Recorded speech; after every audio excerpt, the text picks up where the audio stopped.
Hello. Welcome to another episode of The Horrific Podcast. We're two friends who live in different places but share a love for scary movies. Each week we both watch the same movie on our own and then record a conversation together about what we liked, what we hated, if we were scared, and maybe even some larger truths about why people watch horror movies in the first place. This season we're going to be focusing on horror subgenres and how they've changed over time. Hope you enjoy it, and thanks for listening. All right, so we're back here in episode 3 of our mini-series about the evolution of the zombie horror subgenre over time. Mm-hmm. And in the first episode, we talked about the movie White Zombie, which kind of covered the original OG voodoo zombies. And then in the second episode, we talked about Night of the Living Dead, which was kind of the big turning point, almost like the seed from which future zombie movies grew. And we're going to talk about one of those movies that kind of comes out of that, but is very much tied to the creation of it in a weird way. And so we both did a little bit of, well, I'm going to assume that I did some reading and maybe you did some watching videos. Yes. Okay. That's accurate. On brand. Yeah. What would you read? Yeah. So we're going to cover the movie The Return of the Living Dead from 1985 this week. But we're going to start off talking a little bit about how we got from Night of the Living Dead in 1968 to The Return of the Living Dead in 1985. Yeah. So one of the cool things about this, I don't know if I'd necessarily retain the information on, or if I knew. But, you know, Night of the Living Dead was done by John Russo and George A. Romero. They split after their movie, Night of the Living Dead. John Russo actually got to keep the name Living Dead, which is why George A. Romero actually has like Dawn of the Dead, I don't know, the other of the Deads are his. We've done them. Day of the Dead. Day of the Dead. It's another one we've done. So he got to keep that piece of it. It kind of, for me, makes sense because, you know, in Night of the Living Dead, you know, you have the name Living Dead. You have, they're called ghouls, Walking Dead, whatever the case. So I can see it from George's point where he's just like, okay, that's fine. I can just not put Living Dead in titles. But I think what you also see is the two pieces that came after this. So you have like George's side of his zombies that you know, Dawn of the Dead, Day of the Dead. And then you have Jack Russo's side with, Return of the Living Dead. I think there was like Return of the Living Dead 2, I assume, because it's the 80s. I assume it also came out in 89. I don't know that for sure. But yeah, so you have those kind of split, and I think it's actually pretty cool because you can kind of see like, well, this is his preference for where the direction would have gone, and this is the opposite preference, but it's all tying into the same villain, which is zombies. Yeah, definitely. It's almost like these were the two creative forces behind what we think of as zombies and zombie movies today. And once it was over, it was like, well, we both have lots of ideas for how to develop this thing moving forward, and we're just going to do it. But what you were saying about Russo getting the rights to the Living Dead title, like I had always wondered why Romero's or like why the sequels to Night of the Living Dead weren't called like Dawn of the Living Dead or Day of the Living Dead. But this explains it. It's because Romero couldn't use the word Living Dead, so he just took living out and kind of ran with it. But yeah, so kind of as they were parting ways, moving on with their creative visions, Russo wrote his first sequel to Night of the Living Dead actually as a novel called Return of the Living Dead. And that actually didn't even get turned into a film until 1985, which is kind of a crazy long time, especially if you think about the fact that Romero's first sequel, Dawn of the Dead, came out in 1978, and then Day of the Dead also came out in 1985. So, you know, Romero took the early lead as far as like movie output. And when it came time for Russo to turn his novel into a movie, he was originally going to have Tobe Hooper direct it. But then Toby backed out to do a different movie, and Rousseau got Dan O'Bannon to step in. But O'Bannon would only agree to do it on the condition that he could rewrite big chunks of the screenplay and make it more distinct from Romero's sequels, which Rousseau agreed to, because I don't think he ever wanted to be like Romero. I think he liked the idea of doing things differently. Yeah. And so this all paid off. Return of the Living Dead was a commercial success, and it is a very popular cult classic. It has 4 sequels. None of them have lived up to the popularity of the original or the commercial success of it, but it definitely has a lasting legacy. And I think it's safe to say that like the Romero trio movies was a lot more successful, but I'd argue that Rousseau's movies were also super influential to the subgenre. And I feel like his bridged over into, like when we were talking about, horror subgenres before, we talked about how there are also these like kind of horizontal subgenres, where it's almost like more of like a style of the movie. And so like, Rousseau's movies are zombie movies, but they're also comedy. Like they're zombie movies, but they're also teen movies. You know what I mean? And so it was like taking that zombie world or that zombie formula and really bringing other types of film into it. And then also I feel like adding some somewhat unique elements that really did kind of become part of the longer legacy of zombie films. Yeah, like Return of the Living Dead, that's where the zombies want to eat your brains.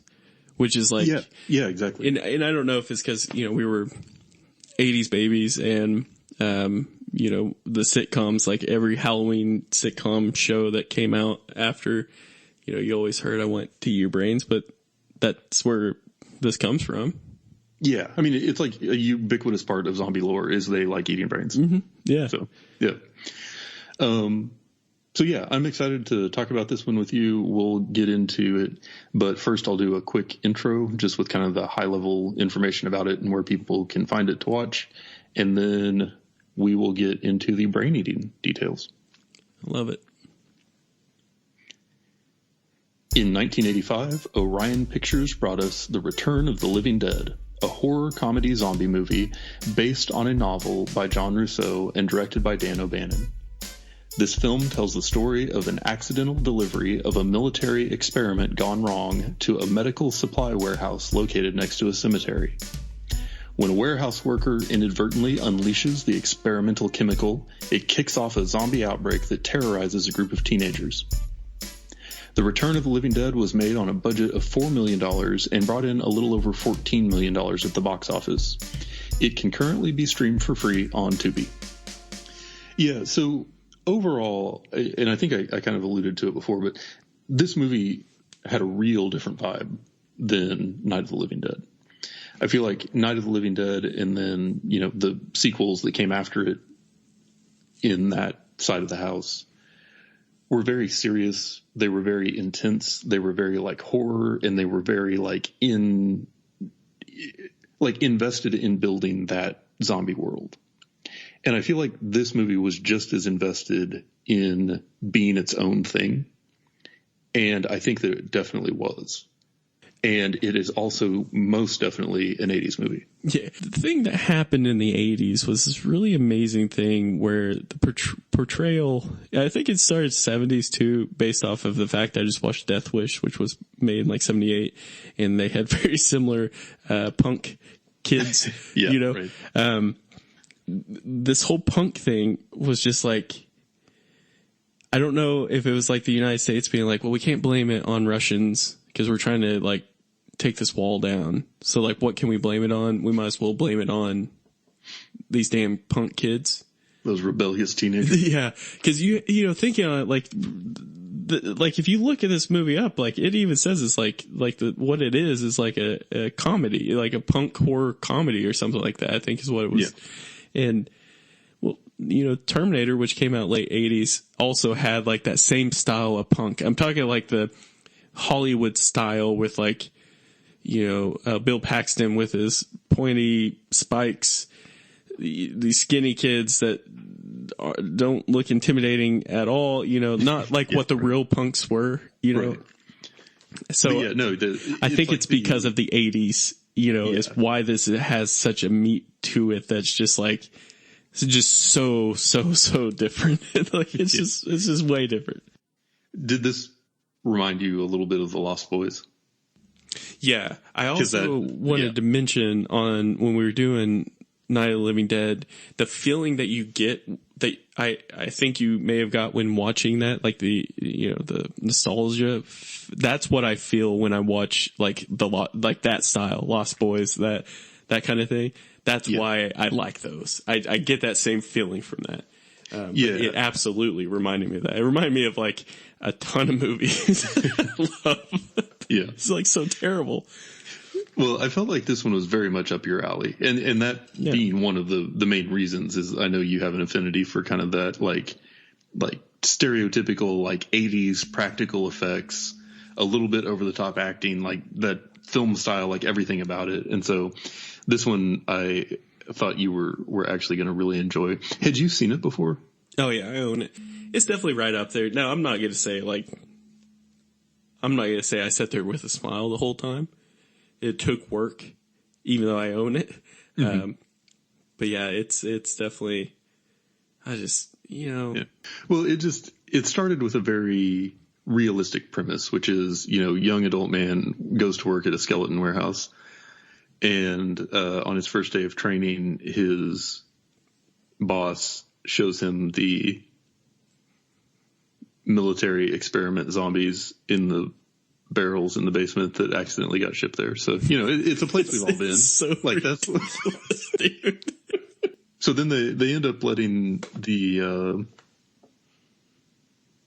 gas out of one of the barrels that then gets into the ventilation system that then gets outside, which then comes down in the rain, which then starts turning dead things back alive, but into like very ravenous zombies.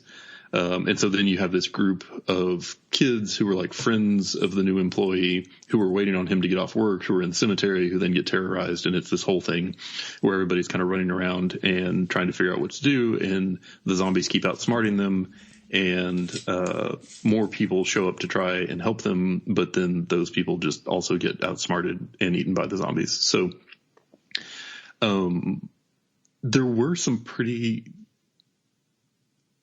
I hesitate to say funny, but like well set up scenes, like the one where the zombie is kind of they're first confronting the zombie in the warehouse who's come out of like the freezer. Yeah. And they put the spike through his head, but then he just doesn't stop moving. And then they cut off the head and the body kind of still runs around. Yeah. And then they cut up the body and put it in the trash bags, and they're all still like moving and they're like trying to grab the guy's leg and stuff. It was very like Monty Python-esque, yes, but with like a much darker influence, dark comedy. Yeah. Yeah. And I don't know why, but I just, after, the last movie that we watched was Night of the Living Dead. And then that's like a very serious, like very intense movie. And then this one just could not have been further in the opposite direction. And I was kind of wondering about this. I wondered if it was because like from, 1968 until 1985, I know that John Russo like had other films that he had done. One of them was one I actually wanted to check out called Midnight, because it's aka the Backwoods Massacre. I just think it seems interesting. It was a novel too. But George A. Romero had Dawn of the Dead come out between them, which involved zombies. And I kind of wondered if it was like John Russo's way of just saying like more brunt of like, this is how it should have been handled. Like, instead of being able to kill him immediately by, shooting him in the head, we're not going to let him die at all. I don't know if that makes sense, what I'm trying to piece together, but it to me, not saying like in a slighted way or anything, but just like, there's already kind of they know what zombies are based off of their version of Night of the Living Dead. But, if you already have Dawn of the Dead out in 6 years earlier, then he's got to come in and make his mark on it. Make a statement. Yes. And I think that was the statement he was also trying to make with with some of those scenes. I think. I don't know any of that for a fact. That's how I feel. Yeah. Yeah, definitely. I think he put a lot of like what he thought of as scary into it. And, you know, even going back to like our Night of the Living Dead episode, one of the things that came up there was that Rousseau really was kind of the one behind the reanimated corpses part of it. And then, Romero was more like kind of the environment and like that apocalyptic thing and like this mass of creatures that the people are surrounded by and stuff. The internal struggle piece. Yeah. Yeah, exactly. Yeah. And so it makes sense to me that for his sort of follow up that Rousseau would have made something where the zombie is, you know, stronger, scarier, bigger, meaner, more capable, you know? Yeah. So 100%. That's a good call. But another thing that stood out to me about this one, and I know we've talked about this with other horror movies we've watched in the past, but this one definitely had that like post-Vietnam mistrust of the government thing going where the army is like simultaneously depicted as this like super technologically advanced evil, but also just completely disorganized and incompetent. Right. It's like, yes, they have the technology to create this gas that will reanimate corpses, but they are also not organized enough to like send it to the right place or know where it ended up. And it's just like, I don't know, like it's almost like using the government as the butt of the joke. As they should be. And I feel like, and maybe not even the government so much as like the army specifically, but it's been interesting like over the years of horror movies to see where like the army is the savior or the army is the problem and everything in between, you know? And so this one went pretty far in the army is the problem space. You're not tricking me into saying anything bad about our army. Shout out to you guys. Happy Veterans Day. That is not this month, but this one's just, it's not the, you know, this is definitely not the greatest. This is definitely a cult classic film. Yeah. But it just got me almost like dogs get zoomies. I feel like I have zoomies doing this because it's just like there's so much with it. Oh yeah. There's just so much to pack into this little piece, just this little film, you know. Yeah, and I think there's a lot of stuff that was really interesting about it that's unique. And so one thing that happened in this one that definitely didn't happen, or that you didn't see happen in Night of the Living Dead, was that idea of like the corpses coming out of the ground.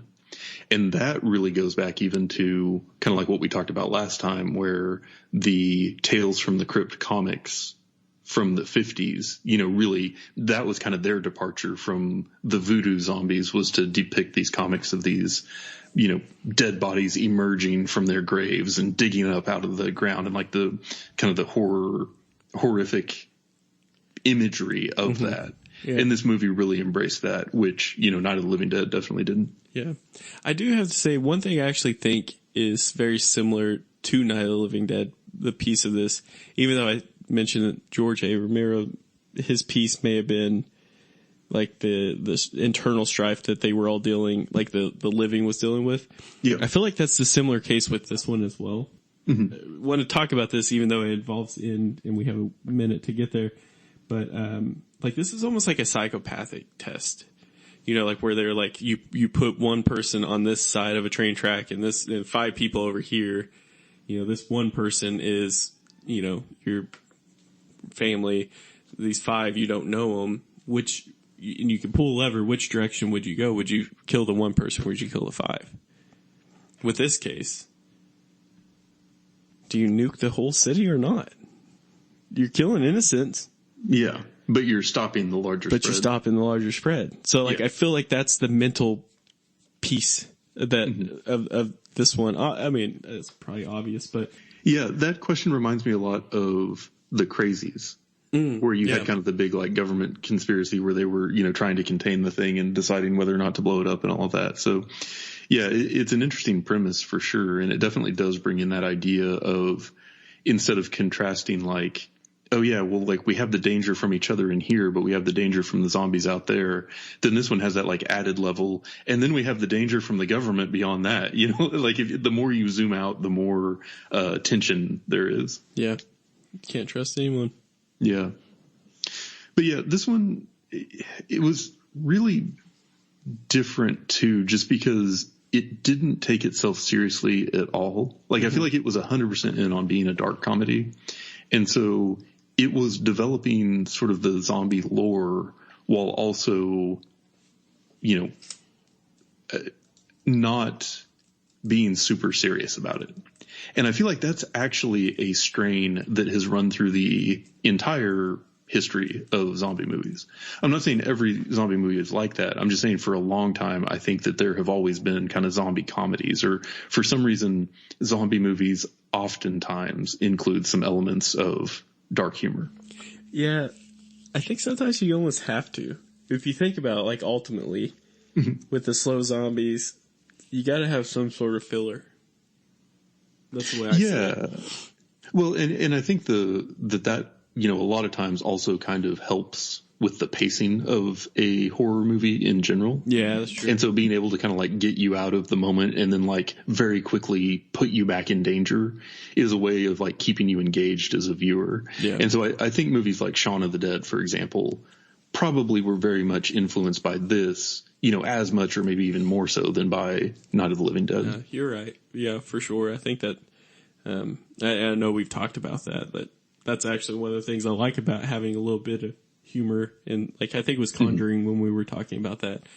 And, it was kind of nice to break up the tension a little bit. To have a chance to like catch your breath. Yeah. Or maybe it was Paranormal Activity. I don't remember which one, but we had talked about it before. Yeah. I also thought it was really interesting that in this one, the zombies could like talk and set ambushes. Yeah.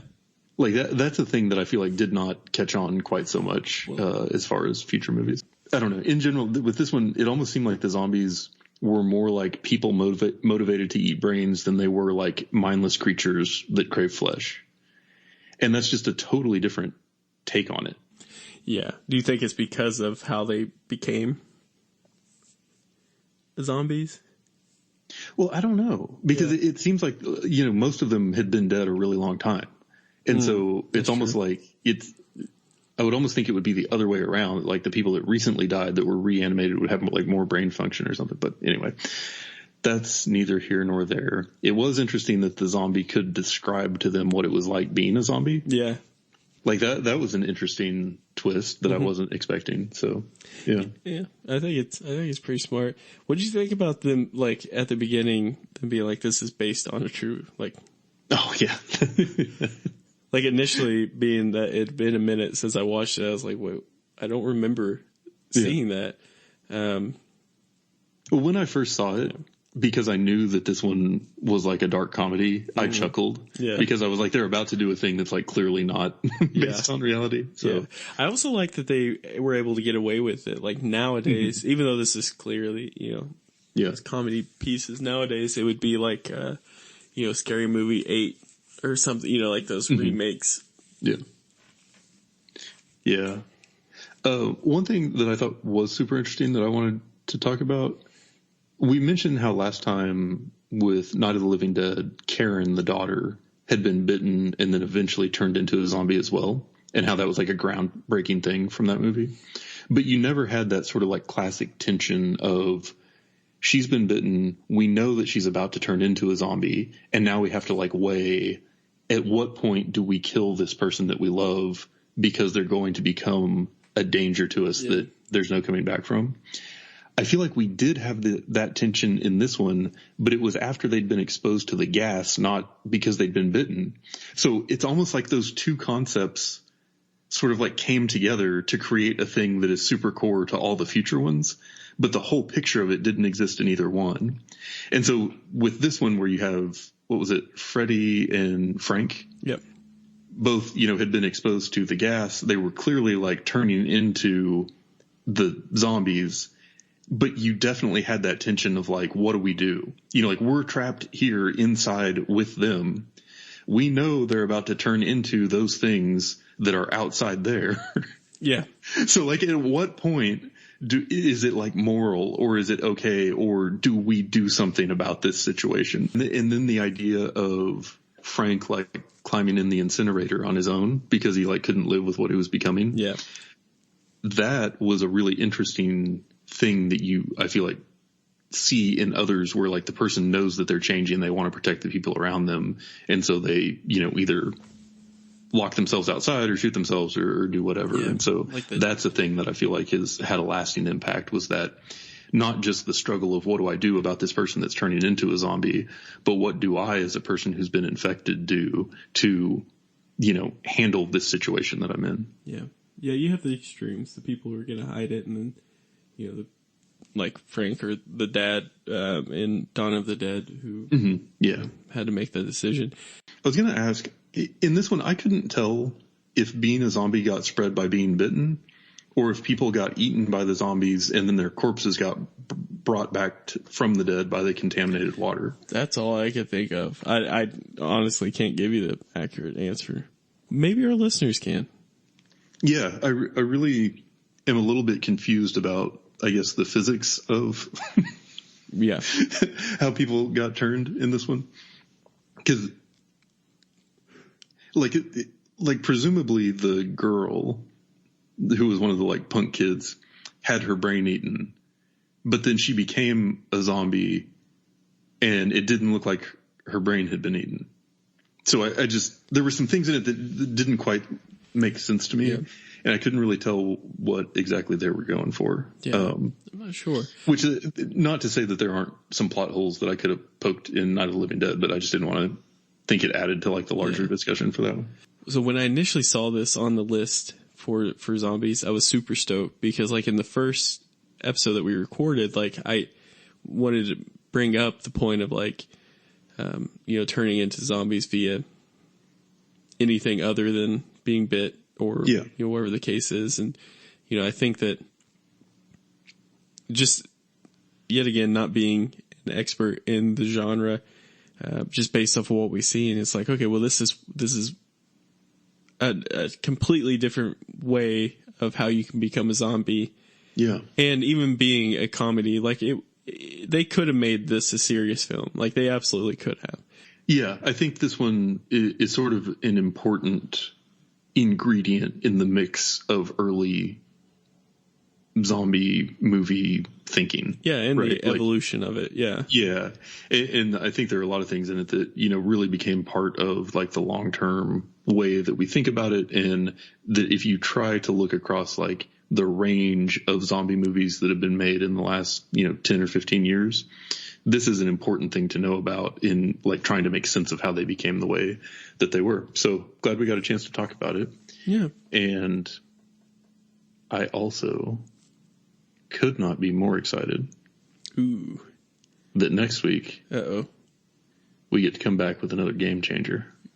I didn't think we'd get to do it. Yeah. I'm excited. You worked your magic to figure out how we could do this again. I did. It's so good, dude. And I already have pages of notes of reasons why. Yeah. So get so excited. Good. Yeah. Next week we're going to be back with one of our all-time favorite movies, which is also an extremely pivotal movie in the history of zombie horror movies. And that is 28 Days Later. Not just, and you didn't say this, but I'm just wanting to clarify this for the listeners. This isn't our favorite horror film.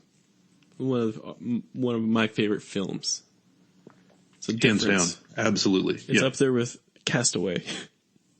I don't know why I like it.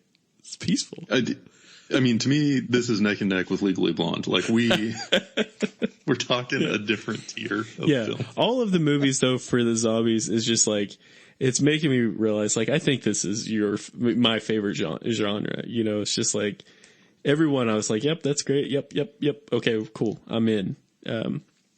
So I would tend to agree in that I've really enjoyed this one so far. I'm really excited about the 2 movies we have left to do. Mm-hmm. I also could not be more excited to revisit some other subgenres through this same light, because I feel like, I would have said before, like, oh yeah, Night of the Living Dead, great movie. Now I'm like, holy crap, Night of the Living Dead, important, historical, amazing movie. Right. Yeah. And so I think there are probably some in other genres too that I didn't quite appreciate as much as I should have. And I feel like I'm going to come away from it feeling very much more excited about them. Yeah, I agree completely. So yeah, hang on for the ride. We're going places. Saddle up, partners. That's stupid. I'm so dumb. And that's it for today's episode. If you've listened this far, then thank you, and we hope you've enjoyed it. We're always looking for new ideas, so if you have any questions, comments, or movie suggestions, please send us an email at thehorrificpod@gmail.com, or feel free to comment on or message our Facebook page. Just search for The Horrific Podcast. Thanks for listening.